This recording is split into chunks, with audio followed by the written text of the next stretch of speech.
할렐루야. 1월 16일 월요일입니다. 빌립보서 말씀 3장 1절부터 9절까지 말씀을 읽고 은혜 나누도록 하겠습니다. 끝으로 나의 형제들아, 주 안에서 기뻐하라. 너희에게 같은 말을 쓰는 것이 내게는 수고로움이 없고 너희에게는 안전하니라. 개들을 삼가고 행악하는 자들을 삼가고 몸을 상해하는 일을 삼가라. 하나님의 성령으로 봉사하며 그리스도 예수로 자랑하고 육체를 신뢰하지 아니하는 우리가 곧 할례파라. 그러나 나도 육체를 신뢰할 만하며 만일 누구든지 다른 이가 육체를 신뢰할 것이 있는 줄로 생각하면 나는 더욱 그러하리니 나는 8일 만에 할례를 받고 이스라엘 족속이요 베냐민 지파요 히브리인 중에 히브리인이요 율법으로는 바리새인이요 열심으로는 교회를 박해하고 율법의 의로는 흠이 없는 자라.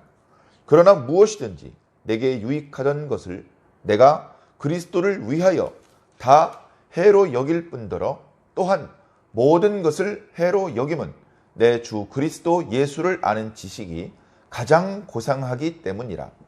내가 그를 위하여 모든 것을 잃어버리고 배설물로 여김은 그리스도를 얻고 그 안에서 발견되려 함이니 내가 가진 의는 율법에서 난 것이 아니요 오직 그리스도를 믿음으로 말미암은 것이니 곧 믿음으로 하나님께로부터 난 의라. 아멘. 감사합니다. 빌립보서 말씀 분량이 전체적으로 많지 않다 보니까 이제 이 말씀도 절반을 지나가고 있습니다. 자, 이제 3장이 시작되었습니다. 끝으로 형제들아, 이렇게 표현이 시작되어서 이제 정말 편지가 급히 마무리되려나 보다, 그런 아쉬운 마음조차 드는 그런 표현으로 오늘 말씀이 시작되고 있는데요.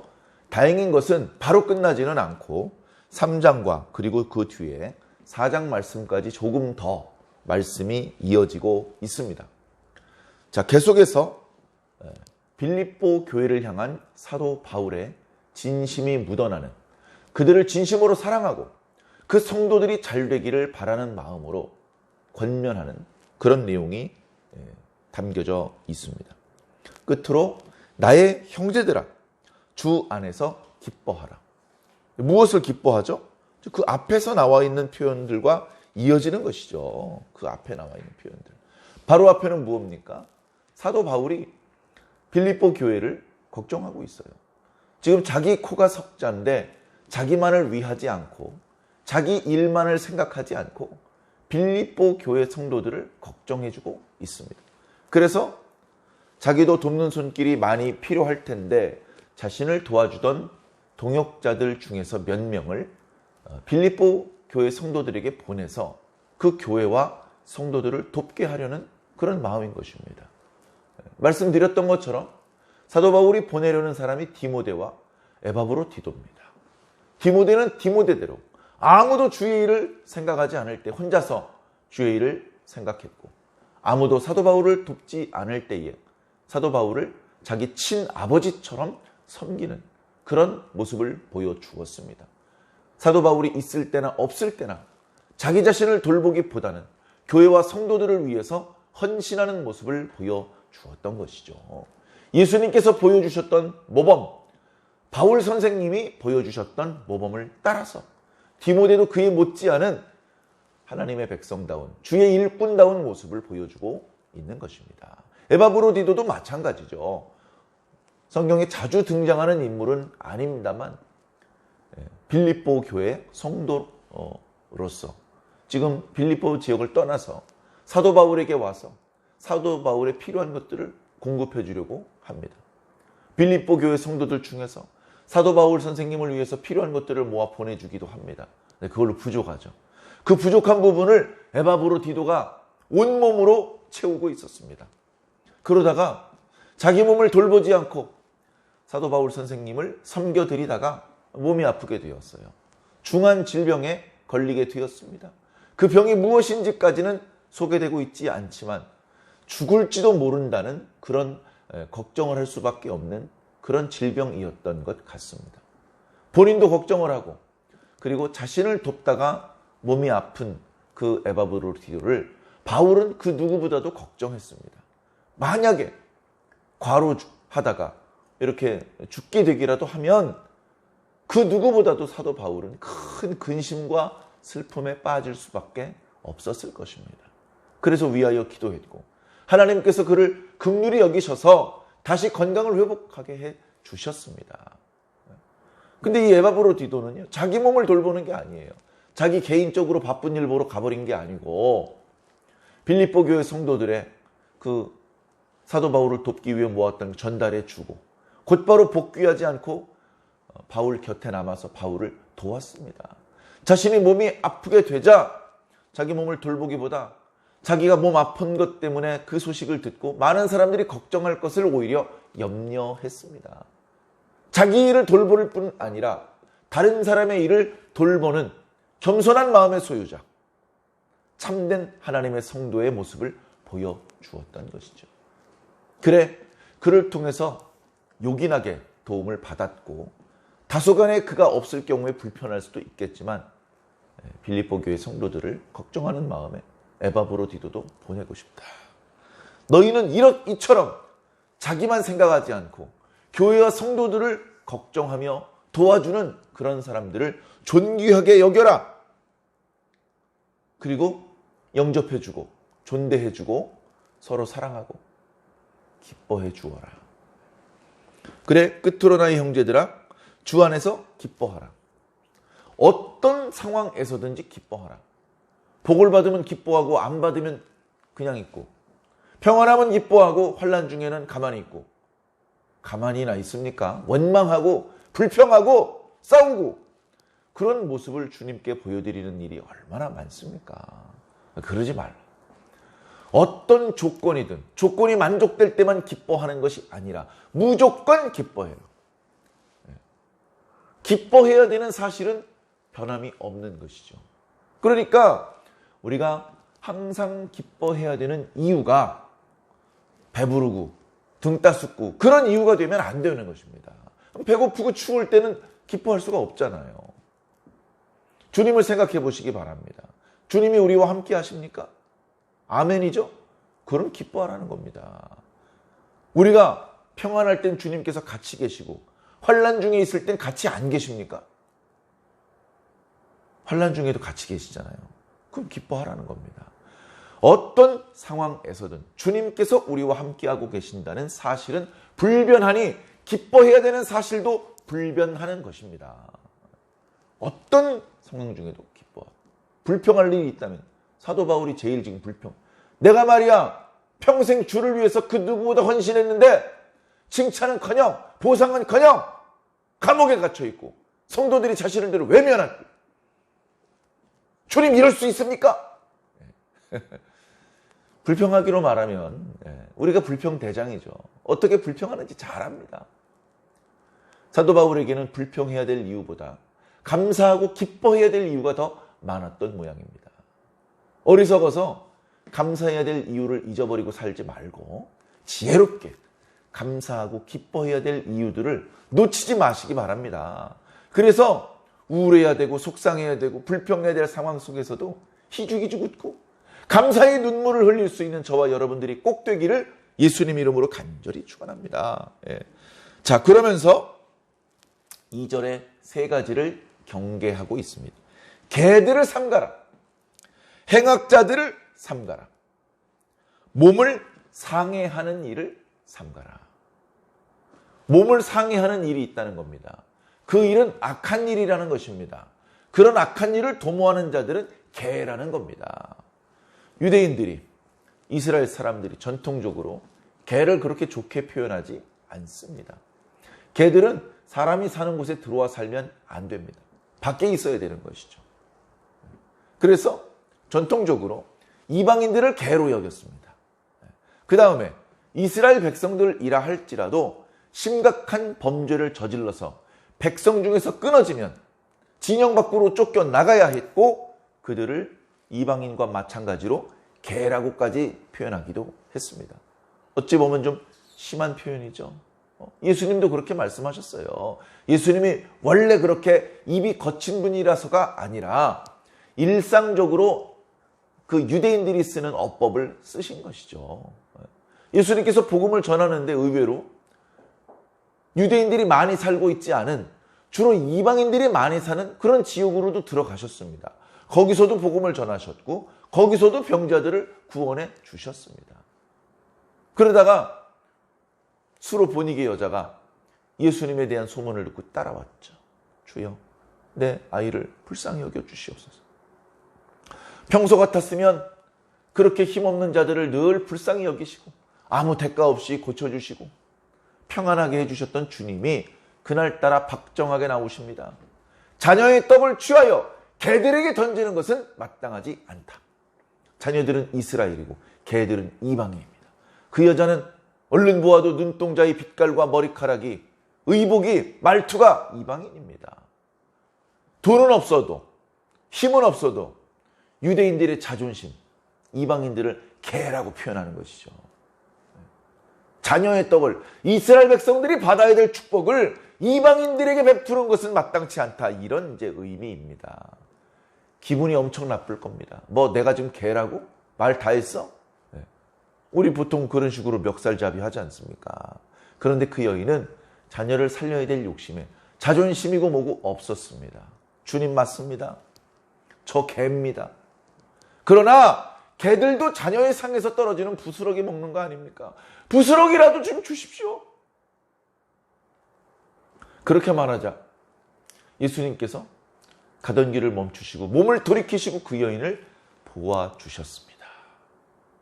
네 믿음이 너를 구원했도다. 걱정하지 말고 따라 돌아가라.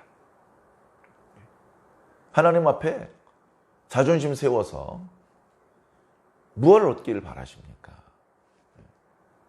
우리는 어디까지 겸손해질 수 있을까요? 우리는 얼마나 더 자신을 낮출 수 있을까요? 세상에 비굴해질 필요는 없겠지만 주님 앞에서는 자존심 세우고 내가 양반인데, 내가 박사인데, 내가 목사인데, 예수님 앞에 그게 무슨 소용입니까? 얼른 무릎 꿇어야죠.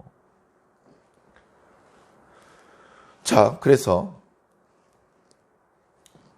오늘 말씀에 보면 개들이 이렇게 등장하고 있는데 그런 이제 의미입니다. 지금 이스라엘 사람들이, 유대인들이 이방인들을 개들이라고 표현하고 있어요.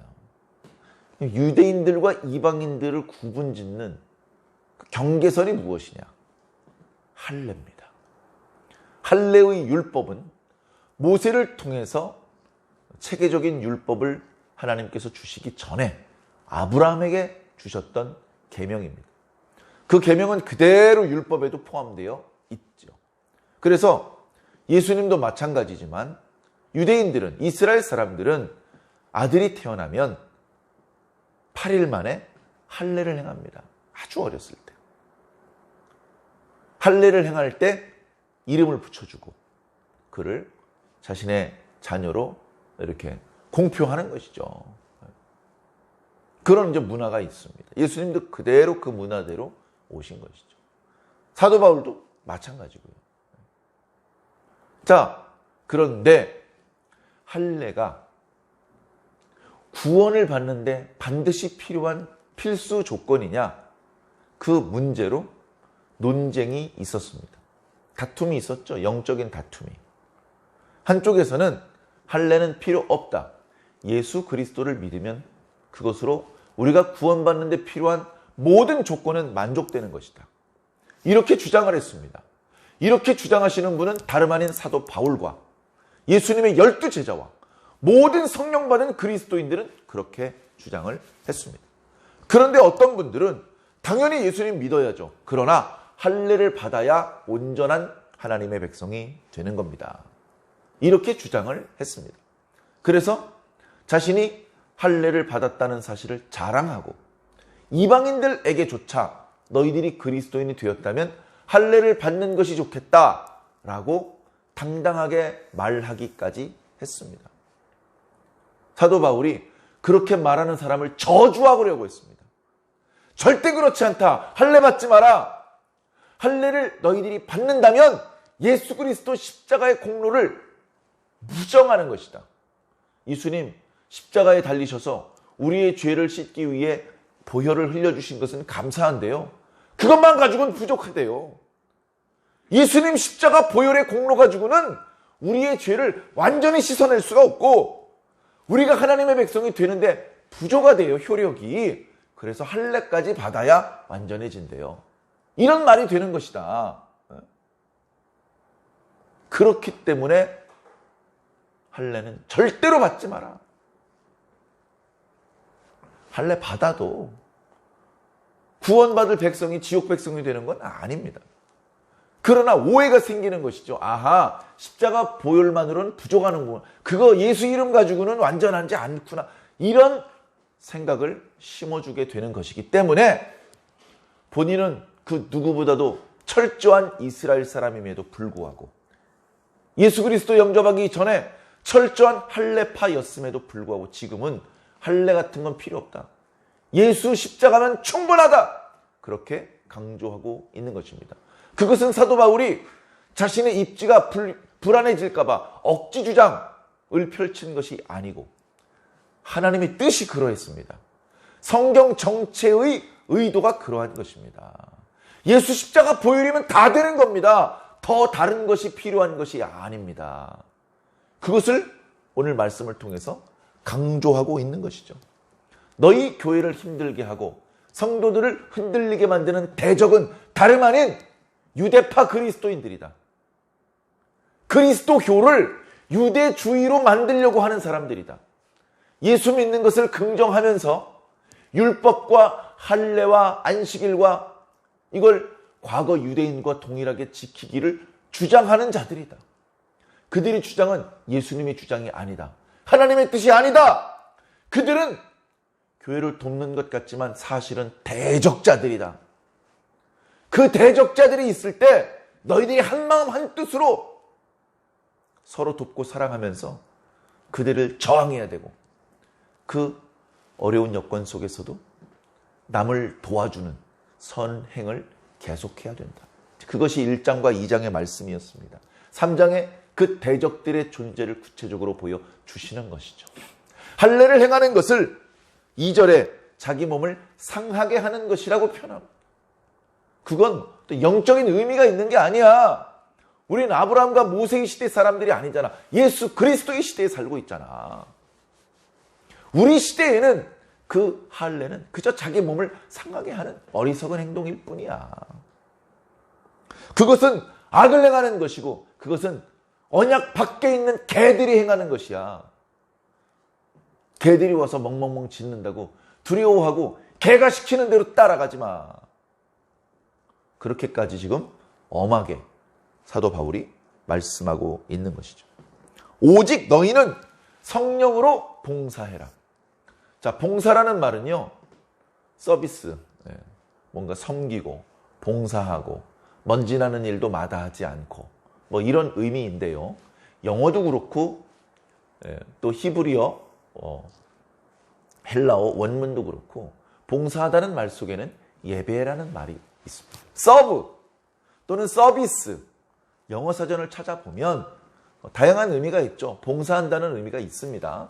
그런데 거기에는 예배하다 그런 의미가 분명히 있는 것이죠. 그래서 성령으로 예배한다 이런 의미도 됩니다.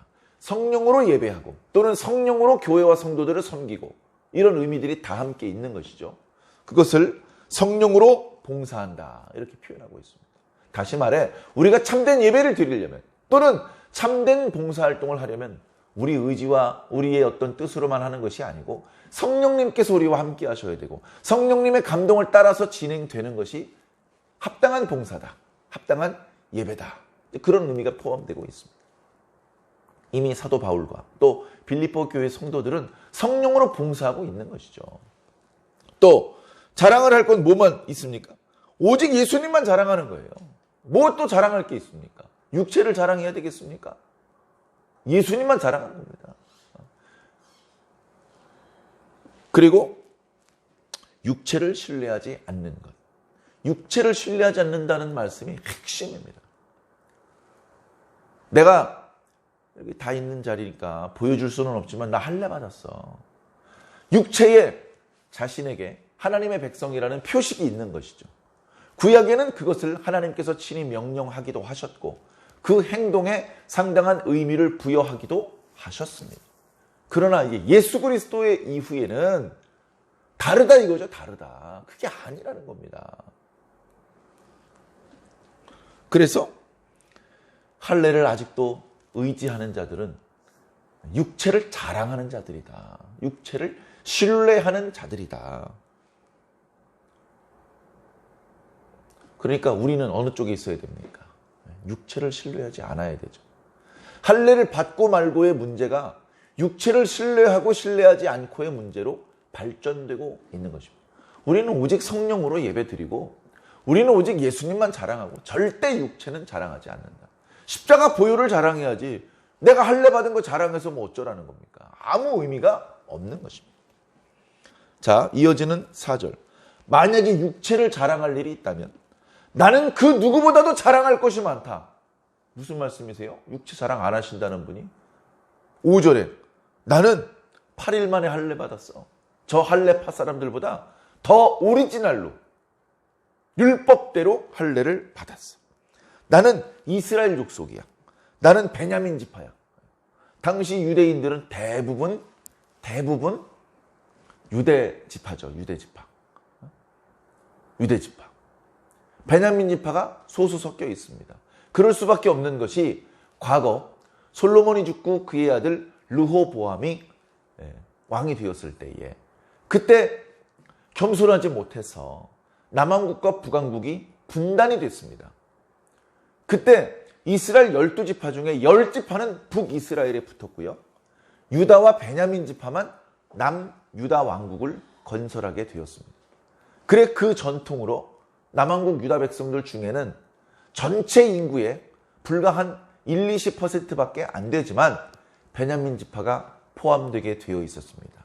유다 왕국 사람들 하면 과거로 말하면 유다 지파 사람들과 베냐민 지파 사람들.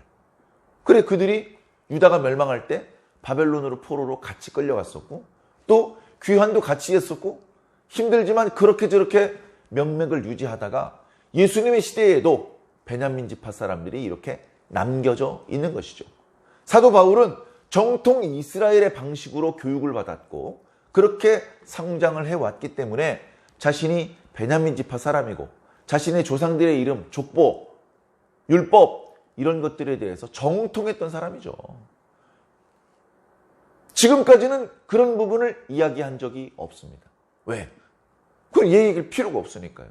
뭐 아무 의미도 없는 거 뭐하러 얘기해요? 그럼 뭐가 의미가 있는 겁니까? 예수 십자가. 예수 십자가만이 의미가 있고 그 나머지는 아무것도 아니라는 겁니다. 내가 남자면 어떻고 여자면 어떻고 혈통이 이스라엘 사람이면 어떻고 이방인이면 어떻습니까? 예수 십자가를 끌어안았다면 그것으로 그만인 것이죠. 내가 자랑을 만약에 한다면 이 정도다. 히브리인 중에서도 율법으로는 바리새파고 열심으로는 교회를 적극적으로 핍박을 했었던 사람이고 율법의 의로는 흠이 없었다. 율법을 철저히 지키며 살았다. 율법을 어긴 것이 기억나지 않는다. 그 정도면 그 어떤 유대인들보다도 자랑할 것이 많은 것이죠. 오, 그러세요? 아이고, 저보다 더 뛰어나신 분이네요. 이렇게 인정할 수밖에 없는 것이 바로 나 바울이다. 자, 과거에는 그것이 중요하다고 나도 생각했다. 그런데 예수님을 만나고 나니까 내가 과거에 중요하고 자신에게 유익이 되는 것들이라고 생각했던 것들이 쓸모없는 것이더라. 다 버렸어. 아니 주머니에 집어넣을 수 있는 게 한계가 있어. 주머니가 조그만해가지고 그 전에 주머니에 있던 걸 꺼내 버려야 더 좋은 것을 주머니에 담을 수 있지 않느냐. 예수 십자가의 복음이 훨씬 더 고상한데 그걸 담으려다 보니까 전에 가지고 있던 걸 다 꺼내 버렸다. 그만큼 할례를 받아야 된다고 주장하는 사람들, 할례를 자랑하며 할례 받지 않은 성도들을 위협하는 사람들의 그 자랑하는 것들은 쓰레기다. 아무 의미 없는 것이다 라고 말하는 것입니다. 7절. 그러나 무엇이든지 내게 유익하던 것을 내가 그리스도를 위하여 다 해로운 것으로 여겼다. 그리스도를 위하여라기보다 그리스도 안에서 주시는 구원을 얻기 위하여 다 해로운 것은, 이거는 가지고 있어도 되고 안 가지고 있어도 되는 것이 아니고 가지고 있으면 점점 더 손해를 보는 것이라는 겁니다. 그게 버릴 수밖에 없죠. 자, 8절. 또한 모든 것을 해로운 것으로 여겼다. 8일 만에 할례 받고 내가 베냐민 집하고 바리새파고 뭐 이거 다 버렸다는 겁니다. 해롭기 때문에. 왜냐하면 주 예수 그리스도를 아는 지식이 가장 고상하기 때문에, 이것이야말로 능력이 있고 의미가 있는 것이기 때문에 그것만을 소유하기 위해서 나머지 것을 소유하는 것을 버렸다는 것입니다. 심지어 배설물로 여겼다. 전에 자기가 가지고 있던 것들을 아주 혐오스러운 것으로, 절대 가지고 있으면 안 되는 것으로 버렸다. 여러분, 주머니에 있는 것을 버렸습니다. 근데 거기 쓰레기들 중에 1,000원짜리 지폐 꼬깃꼬깃 구겨진 게 있었어요. 그러면 자기가 버렸던 것을 다시 살펴봅니다. 쓰레기는 버리고 1,000원짜리는 다시 건지려고. 근데 사도 바울이 버린 것 중에는요, 다시 건질 만한 것이 없습니다. 심지어 냄새나는 오물이에요. 쳐다보고 싶지도 않아요. 전에 자신이 자랑스럽게 어깨에 계급장처럼 달고 다니던 것을 다 버리고요, 조금도 아깝게 생각하지 않을 뿐 아니라 멀찍이 집어던지고 반대쪽으로 도망가 버렸다는 겁니다.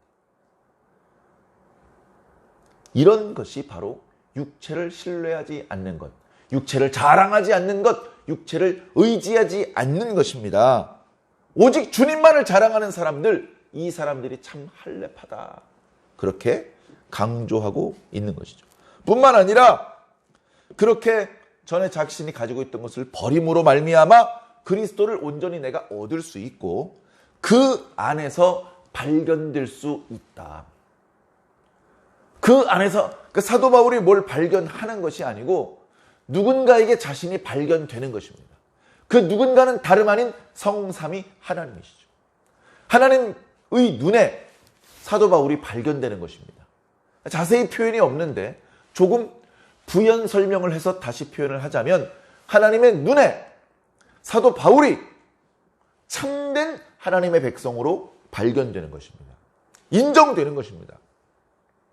마지막 날에 하나님께서 마지막 날에 세상의 모든 사람들을 살펴보시겠죠.